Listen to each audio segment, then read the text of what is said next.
If you have ever said, I know what to do, I just can't do it, this episode is for you. Because for so many women, emotional eating is not a discipline problem. It is not a willpower problem. It is a safety problem.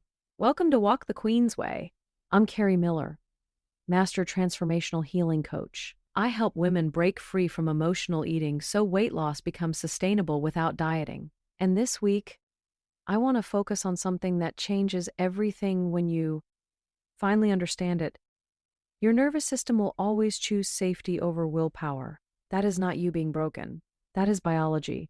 That is protection. So let's talk about what this looks like in real life. It is 8 or 9 at night. You did good all day. You were productive. You held it together.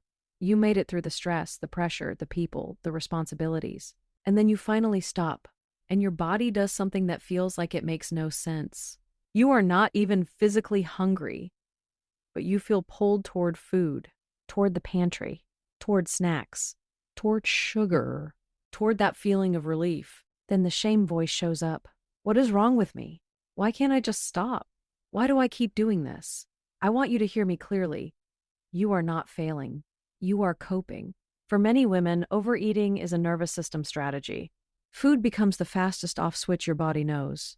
It becomes comfort. It becomes numbness. It becomes something predictable when everything else feels too much. So if you keep trying to fix this with stricter rules, more willpower, and harder discipline, it often backfires. Not because you are weak, but because rules do not create safety. Safety creates change.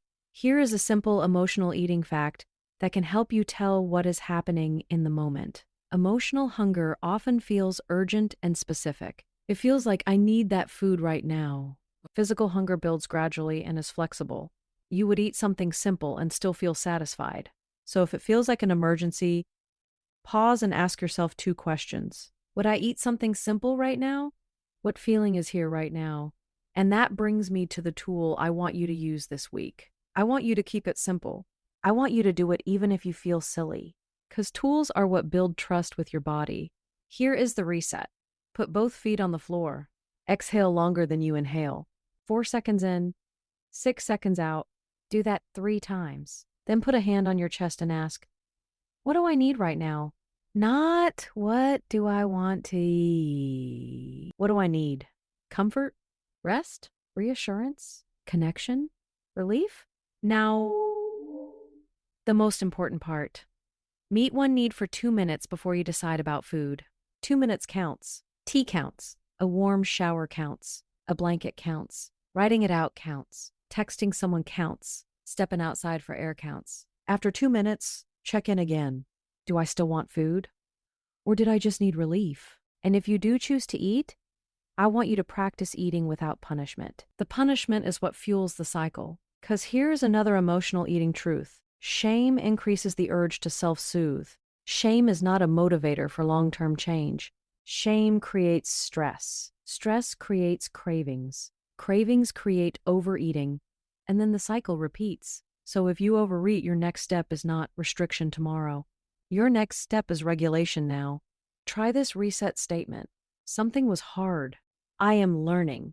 I am safe. Next best choice. Now I want to go deeper for a moment, because this is something that comes up in my client sessions all the time.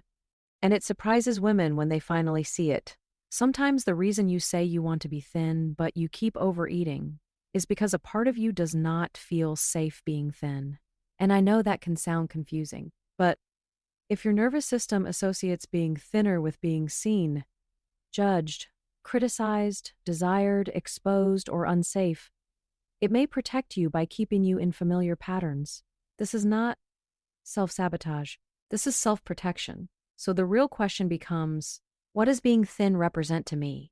And why does my body not feel safe there yet? That is why emotional eating recovery is not just about food. It is about self-worth, safety, identity, and dissolving the pattern underneath. Because when you feel safe in your body, urges get quieter. When you trust yourself, food guilt fades. When you stop punishing yourself, you stop starting over every Monday. And that is when weight loss becomes sustainable without dieting. If you want support, I offer free discovery calls. DM me the word call and I will send you the link. And before you go, I want you to repeat this with me. I am not broken. I am learning a new way to feel safe. I can meet my needs without using food. I'll see you in the next episode of Walk the Queen's Way.